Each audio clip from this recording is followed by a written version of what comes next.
I'm Susan Marsden, and this is another session of our Make History at Home. And this time, however, and if you listen you can hear some of the voices of our street, the bird song in the background.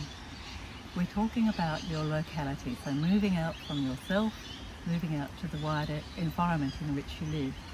But to start with, I want to acknowledge the Kaurna people as the traditional and continuing custodians of this land. This is Kaurna land, and the Kaurna people have not only a very long history going tens of thousands of years back as their ancestors, but also continuing ownership of the land. And in 2018, only 2 years ago, native title was granted to the Kaurna people over the whole of the Adelaide metropolitan area, the lands of Adelaide, which of course this suburb is included in that area.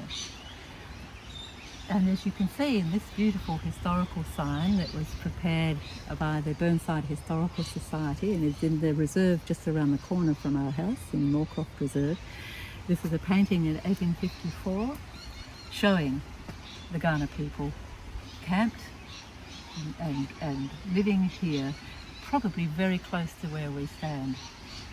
It's one of this creek, Second Creek, you may be able to hear running noisily behind. It's one of 5 tributary creeks that run down from the Mount Lofty Ranges, just over there, across the plain to join the River Torrens, which runs through the centre of Adelaide. And this is, they're called rather unimaginatively in the European language, first, second, third, fourth and fifth creek. And this is Second Creek. So here's Second Creek running down from the hills, and we're on Second Creek. In the when the European settlers came out, invaded in fact, and took up the land, although they acknowledged the Aboriginal people as residents of the land and in fact as the equivalent of British citizens, they of course took over the land. And this area was taken up very quickly because of course this is a very dry country, and so the Europeans, when they came in, as had the Aboriginal people before them, really focused their settlement on running water and on sources of food and shelter. So this area was taken up by a family who bought a house that had been built here, and they were called the De Mol family, immigrants from England. They bought 12 acres here in 1855. So in fact this is 1854, so you actually had the parallel lives happening in the 1850s. So it's not as if the Kaurna history stopped in 1836 when the Europeans arrived. It has continued. Interestingly about this, the house itself was just across the river. It was only a creek. It was only knocked down in the 1960s, but there are relics, and that's the important thing to say about your environment. Develop a familiarity with your environment, and that means every historian must have a good pair of boots. And you walk around, you notice things, ask questions about your environment. Look at the native vegetation. I'll show you some of the original native vegetation in a minute. The thing about Fanny de Mol here, beautiful name, one of many people who came out to this climate because they suffered from TB. We had many tuberculosis migrants travelling to the New World, and she, like a lot of refined English women of the time in the 19th century, was a talented illustrator, and she and her family sat down and drew the native plants that you would have seen right here along the creek. Her family published the first book on wildflowers of South Australia, which was 1861, I think. Another interesting detail that people often notice that's worth talking about and intriguing you is another part of this that historians, if you don't know, say so. You don't have to be authoritative always. And your authenticity sometimes is because you don't know and you can only conjecture. And that's exactly what this sign says here. The grave and headstone enigma. It might have been Alice Maud White, who died in 1841 at birth. Here's this little grave. Very unusually on a piece of public land, not in a cemetery. So here you have, in one tiny spot, a little bit of a local history which actually sets the geographical context. You must know your geography, you must know your natural environment, you must acknowledge coexistence with the other peoples both before and during and after what will be after your time. And so that's what we're all about, a continuum, a natural and a cultural continuum. One of the important things to emphasise is that the big trees, and this is a little piece of history in the making, because this gives you an indication of the size of the original river red gums, Eucalyptus canaldulensis or Cara in Ghana. And of course the Europeans thought they were great because they are fantastic construction timber. And so a lot of buildings incorporated red gum as the structural timbers. And so this would have been one of them. But the stump gives you an idea of the size. Behind me, the two remnant river red gums. And they could well be hundreds of years old. Yeah. The other thing to say about the big gum tree is they're historical markers as well as natural markers. So it's been here a long time, it's stayed here, we've kept it, it's just in the footpath. We can keep huge trees here.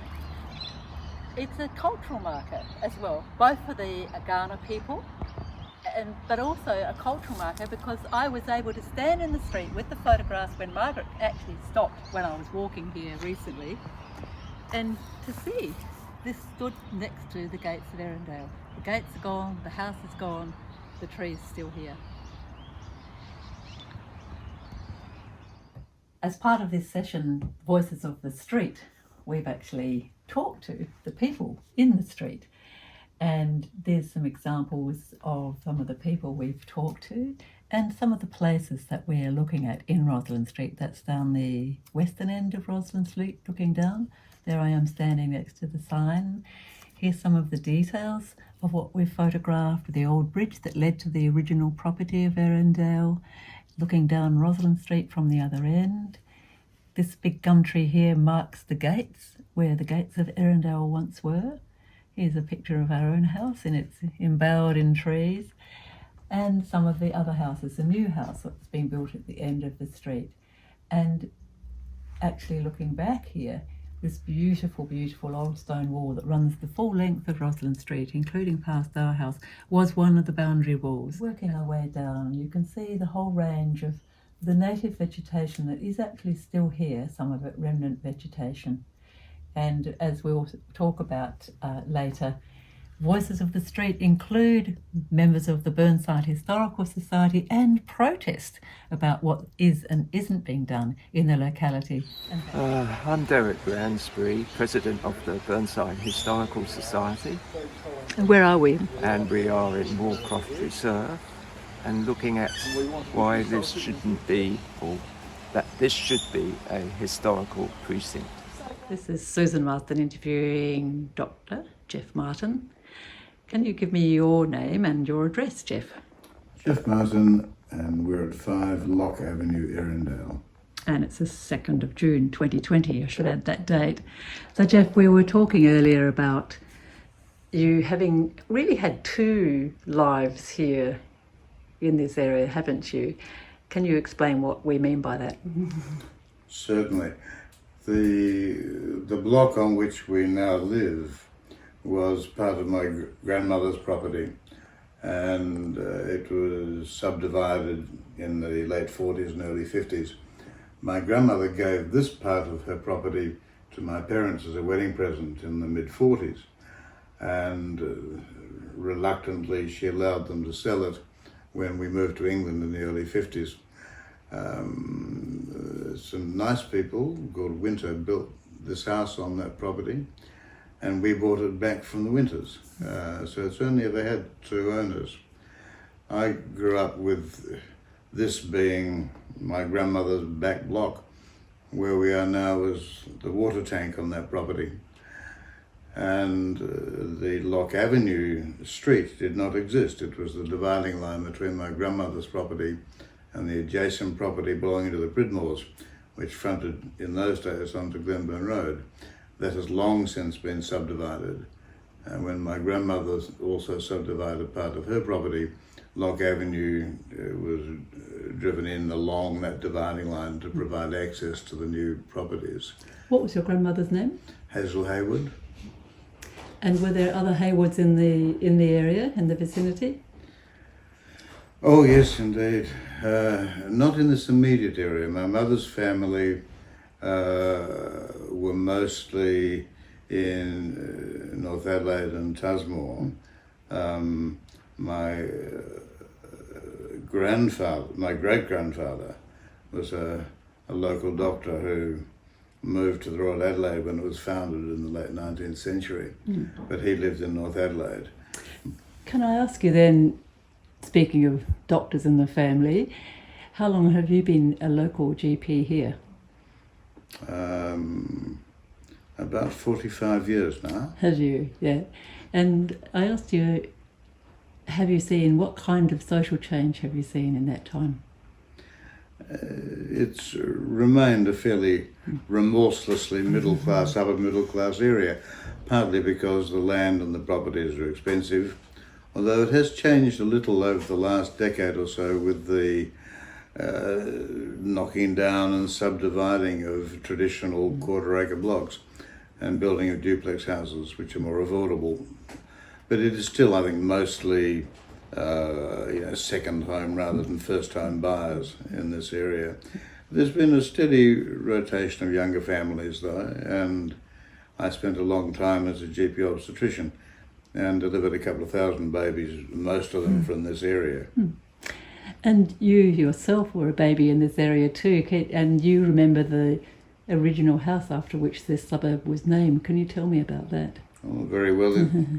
Yes, the Erindale house was our immediate neighbour up the creek, and as kids we would climb up the creek into the Erindale house property, which was owned by Dr. White, and he had a private zoo which was fascinating for the local children, and we often got into trouble with Dr. White for invading his property or teasing his animals.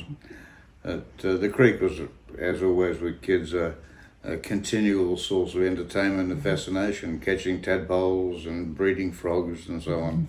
Wonderful, thank you. This is Susan Marsden interviewing on the 2nd of June 2020. Can you please give me your name? Soraya Martin. Your full name?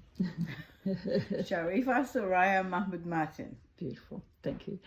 Now, I was just talking with Jeff, of course, about having had two lives here as an infant and then as an adult, but your life is divided perhaps into two in a very different way. Can you explain how? I lived my mother's life in Australia through her stories. And where did she live exactly? She lived at St Anne's College. Oh, did she? Yes. While she was at university. While she was at university. So, and then many years later, moving here, having married Jeff. When did you move here? 2000. To this house? No. No, to... We moved to a house in May Terrace, and I think it was 3 years later we moved here. So tell me what your first impressions of this locality were. Yeah. Well, green, quiet, reticent but curious neighbours, and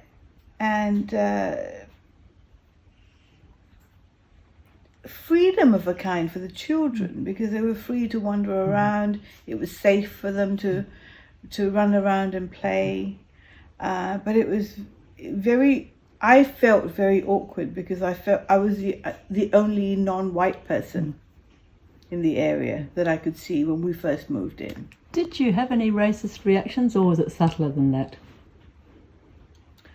One or two weren't too subtle. We know one of them, don't we? Yes, who's no longer here, thank goodness. But yes, and others were quite subtle. But then over the years, we slowly acquired new neighbours, and one of the old neighbours who were here we made friends with, and they were lovely. Sadly, no longer. But over the years we've managed to make friends with the newer group of people who've moved into the area. Yes. And how's it been? I often think teachers say, Well, there's drawbacks to being a teacher in your own town or in your own suburb. How's it being a doctor in your own locality? Difficult, really difficult, because I suppose I was not quite comfortable with my new environment, and there I was working in that environment, and people weren't used to seeing people like me on the street, so it just felt not very comfortable just walking around. It didn't feel like my neighbourhood. That's interesting. Yeah. I didn't even ask you. Obvious question. Where were you born and raised? Malaysia. In Kuala Lumpur? Just outside Kuala Lumpur. Yeah. But you were educated in various parts of the world, weren't you? Yes. Mostly in the UK. So you're definitely quite a contrast even from that point of view to having that sort of international life and then coming to what can only be described as a quiet suburb. Yes. And you came with your 2 children. How old were they when you They came? were 5 and 8. 8? Getting a correction over 5 here. and 8. 5 and 8. And how did they find it? They thought it was a great adventure, I think, to begin with. Because they didn't quite understand that we had actually moved. So they thought this was a great holiday. And they enjoyed the new freedom of being able to run around in the garden, because there was always fear of kidnapping and what have you in a big city. And so they loved that aspect of it, but they missed their family, people their age, and, people and home, the extended family. Yes, that's a hard one, isn't it? It's very, very hard for them. Yeah. So what we were looking at today, when we're exploring the geography of the region, you really need to be familiar with the maps of the district over time. It's a really lovely way of tracking things down. And you can see how the names pick up the properties. So you have Moorcroft Court from the property that was the Waldrons, and then Erindale, or then Moorcroft and then Erindale. This is the Moorcroft Reserve where the sign is, and the big old remnant gum trees are here. And then we walked this way down to the Knightsbridge Church, and we looked down Glenburn Road and we could see the hills off in the distance. And so this is a good example of how you can really work out the locality and what's in the locality from maps that are both, and old maps as well, old directories and so on. Just constantly investigate and interrogate old maps and plans. When you're looking at the history of your locality or your house, which we haven't talked about, but I will, you need also to be aware of the fact that there are a lot of sources of information that you can use. I've explained about understanding the locality, walking around it, talking to people. Assume that wherever you live, wherever in the world, there is also probably going to be some sort of written documentation about your locality. And in a society like Australia that's been documented to the nth degree, you have not only what are called primary sources, which we can talk about, primary records, council records, government records, private letters, but of course there will also be secondary sources, which are the histories that have been written using those resources. Here I've actually organised this collection of books here, suburb by suburb and country town by country town, region by region in South Australia. And so here, suburban Adelaide, and here are my histories of Burnside. This is a sort of still, if you like, the definitive history of the Burnside district, with a very beautiful, very famous view that's still there just up the road as you go up into the hills, up Greenhill Road, very steep. There's a city then in the spread out on the Adelaide Plain, and Burnside is really almost at the bottom of that hill. So what we're really doing is talking about a small case study of a local street. And within this local street that we've looked at, we've talked about the original custodians of the land, we've talked about the natural environment, and we've talked about the early settlers, European settlers. And we've also interviewed long-term residents and neighbours in the street, and talked to the president of the Burnside Historical Society. And more importantly, and one that you may forget but really important, are your commercial neighbours. So it's your local butcher, your local greengrocer. My name's Rocco, and my family started the business in 1968, and I took over about 1980 after school. Did you after school? So where was the family before that?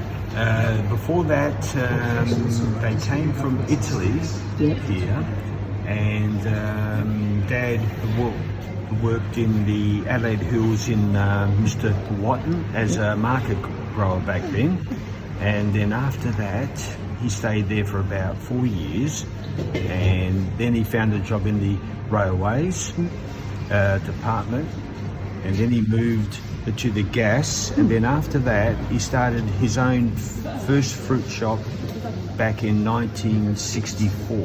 Right, and where was that? That was right behind the old Coca-Cola factory at Hibberton. Right, oh that's interesting. And when did they come here? 68, did you say? Yeah. Here, yes, he started, he sold that business, then he went back to see, back to Italy for about 3 months, and then he started this business in 1968. Why did he come this side of town? Much closer to home, Right, because he lived at McGill. in McGill. Oh. Yeah, so it was only 8-minute drive. You would have got your fruit at that stage and veg from town, wouldn't you? Yes, at the old East End market. Yeah. In Adelaide. Yes. And this is just a collage of some of the people that we went out and spoke to in the community. And there's the church, there's the local butcher. These are all worth including in your stories.